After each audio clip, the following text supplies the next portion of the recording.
I guess kind of at the midway point. I realize with the 17-game schedule, it's complex. You're halfway through game week, I guess. So you're essentially halfway through the season. There's only 18 games or 18 weeks, right? Correct. So what's the midway point there? So you did 9 of in those between, with the bye. Yeah. All right. See, helping out. I like it. Do what I can. All right. So these 5 predictions that were trotted out, I want to see if you think correct, incorrect, onto something. This is from The Athletic.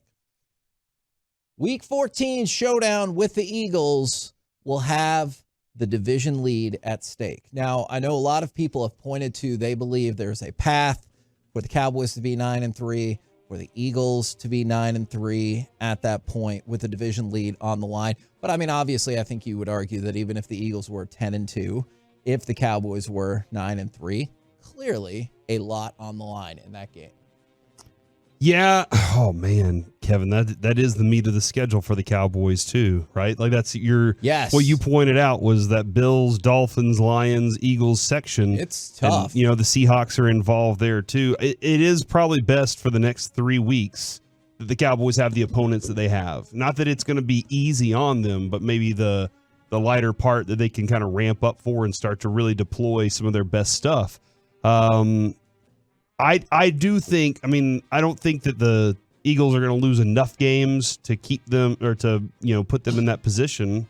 What's the tiebreaker beyond record, Kevin? So it'd be record in the NFC East, and then I believe, it's After head-to-head. It's Okay. head-to-head, Yeah. And then record in the NFC East. But they can beat the Eagles once. Yeah, then, and that would be tied, and then NFC East, and then conference, I do believe, is how I would say out. it is on the line in this way. If the Eagles win, it's completely and totally over. Sure. Yeah, no, for If sure. the Cowboys win that game, it gives them a chance. So Yeah. that's how it is on the line, but I think it's not on the line in the exact same way for both teams. They'll be in really good position if, like we said, after the next 3 weeks for the Eagles are their worst 3 weeks of the season. And then they have Eagles the game Cowboys. kicks off the Cowboys' brutal stretch, Yeah. right? And they're in trouble in terms of the conference tiebreaker. So you're going to have to hope. Because of the Arizona Cardinals game. Yes, quite frankly. Mike predicted it. He said Yes. the Cardinals game is going to be the deciding factor in the whole season. It might be at the end. We might look at that game and go, God. That was the one. How did we lose to him? All right. And then we talked about. And then you have to play him in the first round of the playoffs. Because he's Josh Dobbs, dude. Oh, yeah, that's right. He's on the Vikings now. Interesting. So we've talked about that same brutal stretch starting with the Philly game for the Cowboys. Do you think that the Cowboys will, let's say, go through that stretch with a winning record? So you go back to the Philly game and out through the rest of the season. So you've got Philly, Buffalo, Miami, Detroit, and Washington.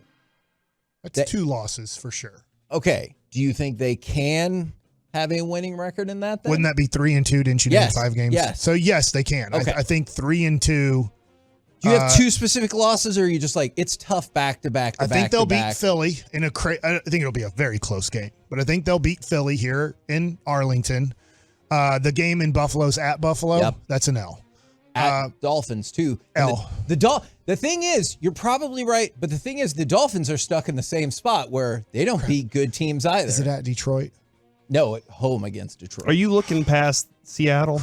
I don't like Detroit's matchup. They're going to try to bully Or you us. is it that you just don't put them in the same category as those other teams? I think they're all the same. I think Seattle is a step below the rest of them, but if you want to make it a 6-game stretch, can they come out of that 6-game stretch then at 4-2? Because you're going to have to be at least 4-2 there. Yeah, that's. I mean, I don't know. 4-2 is probably would be the best case scenario for me. Is Okay. Washington the last game of the year? Yes. We need to have Washington playing for nothing there. I don't know what the Cowboys could be. Weren't they playing for nothing last year against the Cowboys, except for Sam Howell's first game? But the Cowboys were playing for nothing too, yeah. right? Yeah, They were the 5 seed, so So you need the Cowboys to be playing for something, and Washington to be playing for nothing is what you're saying. I'm a little bit concerned of playing at Washington last game of the year. Let's just say you need to win and the Eagles need to lose and you win the division, but On the other hand, if Washington wins, they have a path to be the 7 seed in the playoffs. I don't like that scenario. Will, by the end of the season, Jalen Tolbert be your number 3 receiver? I mean, if Michael Gallup can't get his act together, or I guess if Dak Prescott can't get on the same page with Brandon Cooks, he looks better with Jalen Tolbert than he looks with most of those guys except for CeeDee Lamb. I heard G-Bag Nation talking about this, and I'm sorry, don't know if it was Zach or Eric. They might have been agreeing on this point too, so that's why I can't pull them apart here on which one's opinion it was.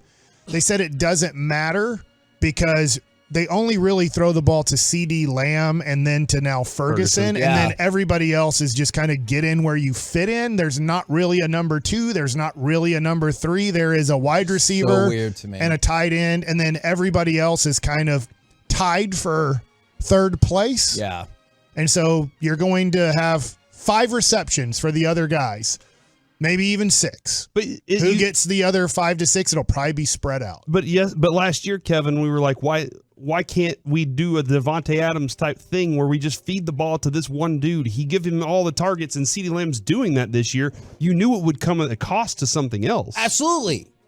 But I guess the percentages of the percent of completion percentage to other receivers is bad too. It is bad, but my cost I thought would be more likely to be Gallup and Tolbert, or and the you would running take game. advantage. Well, I mean, clearly the running game has come at a cost. I thought it would be Gallup and Tolbert as opposed to Brandon Cooks, because their lack of ability to utilize Brandon Cooks has I still can't understand it because of how good he was, because previously in his career, how he would be a great number 2. What we saw in training camp and that connection, and it's just nothing, man. Maybe during training camp, what we're learning is they just knew how to beat that defense, and they've been getting different types of things.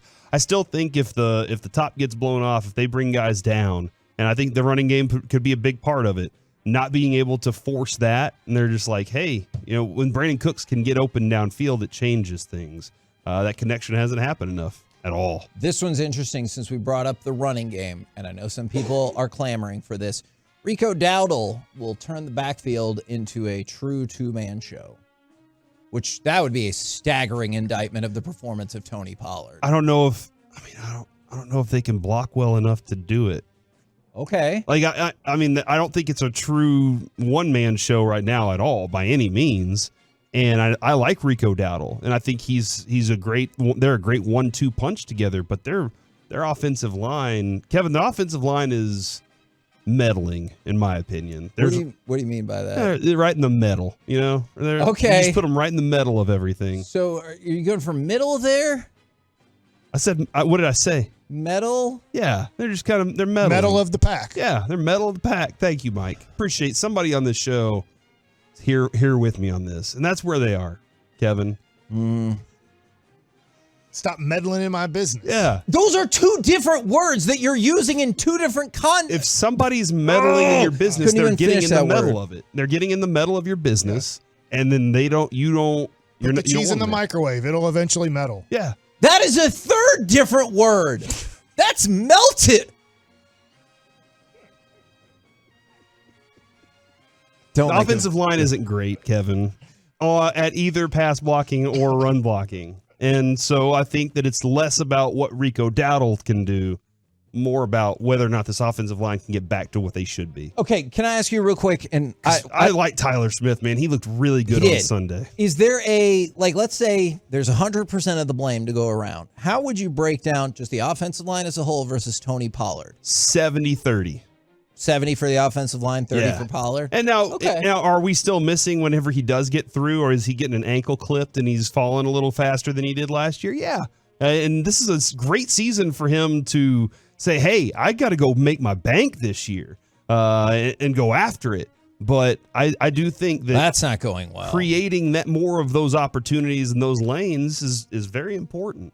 Now, it is weird. I know Bobby and I will disagree on this probably because what can you and Bobby agree on, though? There's some things that Bobby and I can agree on. Do you have a specific thing in mind that I'm not thinking of? I don't know. Maybe something I can hear on the air all the time. Oh, 105.3 The Fan's the best? Okay, let's move on. I will hear him say a lot of times, you don't see that in today's NFL, or that's not today's NFL.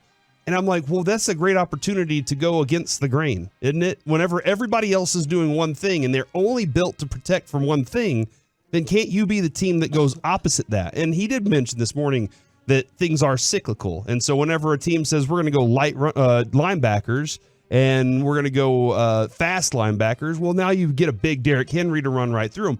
You got to find those elements where you can zag whenever other people are going a certain way. Micah Parsons' last prediction mid-season for the end of the season will make a late push. Right now, he's tied for 9th in the NFL with 7.5 sacks. Do you believe, I realize what they're doing with him positionally, do you believe he can move up those charts? From where to where? Let's say top 5. And he's 7th right now? Ninth. I think he can. I think he can make more impact later in the season. But man, you've seen the numbers on how often he's getting double teamed. Oh yeah. Like, the teams are saying we will take you out of the game by putting a double team on you because we know we can't block you with one guy. Are you surprised that hasn't shown up more for other people? Because I feel like Dorrance Armstrong benefited from that a lot before. Yeah. But I feel like you haven't seen necessarily those results elsewhere then. Yeah, no, I see what you're saying. Is like somebody across the offensive or the defensive line should be benefiting a lot more because they're not getting taken on by two players. And I don't know exactly. That's something I want to look into a little more, is where those should be coming from. And if he is being double teamed on certain things, is it plays where you have your big beefy run defense in instead of third downs? Whenever Micah and the rest of the guys should be let loose, you slide one of your pass rushers inside instead of going with Hankins in the middle. Is that a time where it should be happening? So there are lots of other things that I would like to look into more there too.